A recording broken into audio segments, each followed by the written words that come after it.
मोक्षाचा मार्ग प्रशस्त होतो.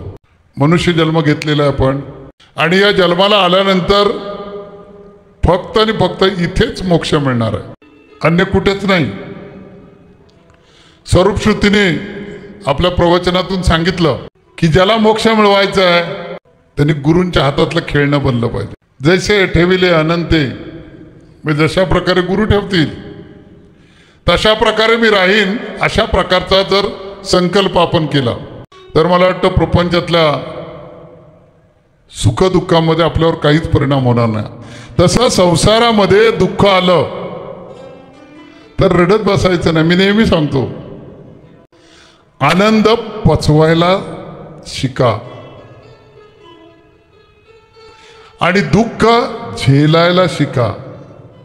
आपण नेमकं उलट करून टाकतो. आनंद झेलतो आणि दुःख पचवण्याचा प्रयत्न करतो. म्हणून आपण म्हणतो विषयाचे घोट पितोय. और कशाला पितो बाबा? संत सांगतात ते ऐक ना. कधी काळ एका जागी फिक्स राहत नाही, कधी वेळ थांबून राहणार नाही. संतांचं बघा कसं, येता तरी सुखे या, जाता तरी सुखे जा, कोणावरी ना बोजा या जीवनाचा माझ्या. जशा प्रकारे त्या गुरुदेवांची इच्छा असेल. आज आपण काय बोलतो माहिती आहे? मोक्षासाठी बोलतोय आपण. काय बोलतोय? मोक्षाची भाषा बोलतोय. त्यामुळे मी खोलाकडे बाकीचं जाणार नाही.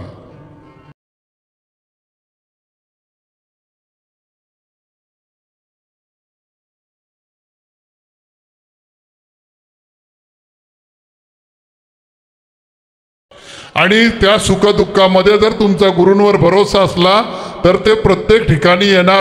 अनेक वेळा तुमच्या मनाला प्रश्न पडतो, एवढं का? म्हणजे रक्ताचे नाहीत, हाडामासाचे आपल्या नाहीत, तरी आपल्यावर दादागिरी एवढी का करतात? आणि आपल्याला जरी टोचून बोललेत तरी सोडून जावंसं यांना का वाटत नाही? हे मागच्या जन्माचे ऋणानुबंध आहेत.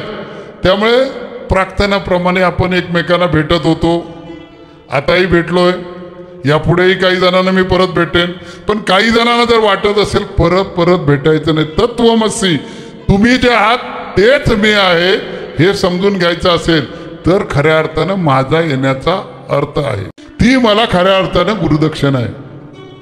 भगवान दत्तात्रयांचे शिष्य म्हणून घेण्यात तरच मला धन्यता वाटेल. कारण मी मोक्ष मिळवला, मी मुक्ती मिळवली आणि त्यांच्या समान झालो तर त्यांना आनंद वाटणार. तसं तुम्ही माझ्या समान झालात. आपल्याला वेदांनी सांगितलेलं की ते तत्व तूच आहे, ते तुकोबरांनी सांगितलेलं आहे. तुझा आहे तुझं पाशी परी वेडा जागा चुकलाशी. त्यामुळे आता मला वाटतं प्रपंचाच्या भानगडीकडे जाऊया का? जायला पाहिजे का परत? किती बघा ना, हे इथेच समजेल. अनुसूयेच्या पोटी हे दत्तात्रय जन्माला आले. अनुसूया जिच्या मनामध्ये यचकिंची ती असूया नाही, अशी जी ती अनुसूया. देव कुठे राहतो बघा, देव जन्म कुठे घेतो तो बघा.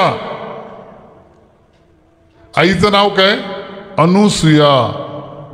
की जिच्या अणु म्हणजे एकदम सूक्ष्म कण, अणुभर सुद्धा जिच्या अंतःकरणात असूया नाही. असूया कोण करतो? की जो रजोगुणी आहे, जो तमोगुणी आहे, तो दुसऱ्याची असूया करतो. माझ्या पुढे जातो, माझ्या पुढे जातो. कुत्रा गाडीच्या पाठीमागून का पळतो माहितीये? कुत्र्याला कोणीच काही केलेलं नसतं, त्याला असूया असते गतीची, म्हणून तो गाडीवर भुंकत असतो, आतल्या माणसांवर नाही. हा माझ्या पुढे जातो म्हणजे काय?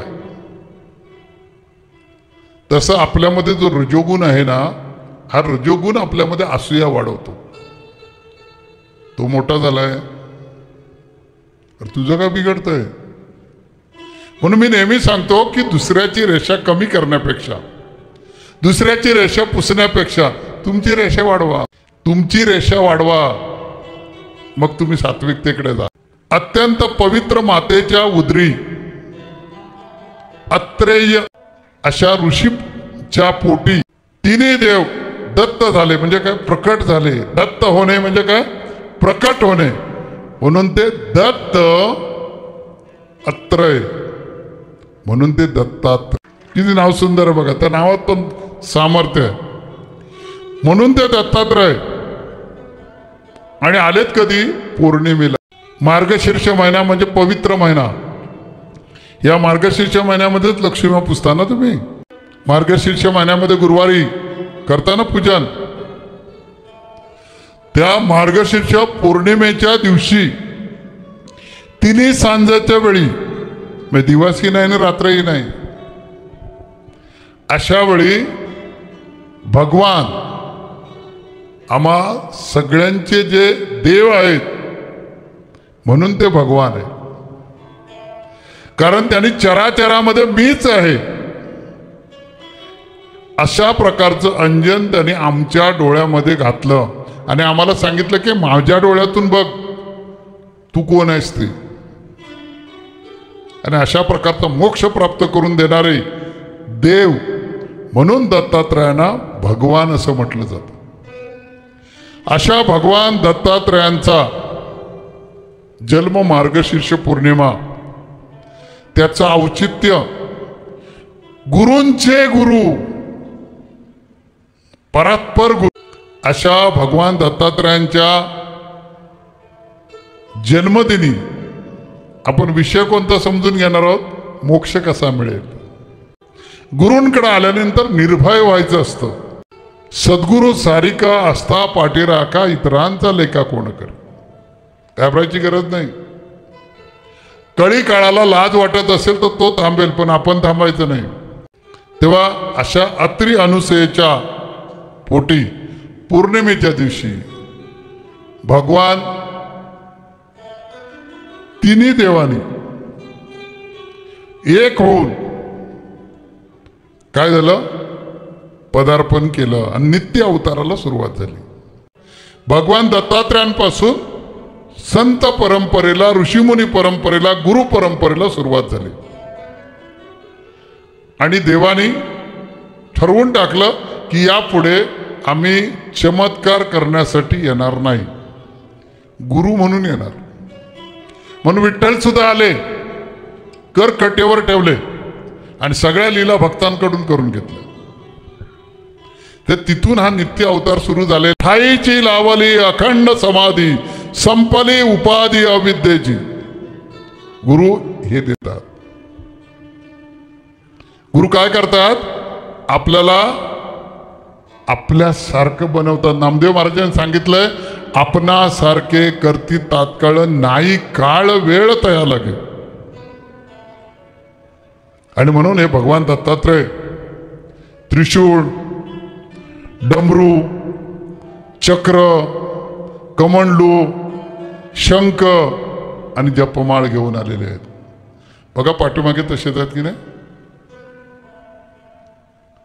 आणि पाठीमागे करुणेची, सात्विकतेची साक्षात मूर्ती म्हणून गोमाता घेऊन आलेलं. गोमातेवर त्यांचा असा हात असतो. गोमातेच्या आधारावर, सात्विकतेच्या आधारावर ते उभे आहेत. आपल्याला पण तेच करायचं आहे. आपल्याला सुद्धा हा सात्विकतेचाच आधार घेऊन मोक्षाचा मार्ग चालायचा आहे. एखादी वयोवृद्ध व्यक्ती असते ना, तिला आधार घ्यावा लागतो, काठी हातामध्ये घ्यावी लागते.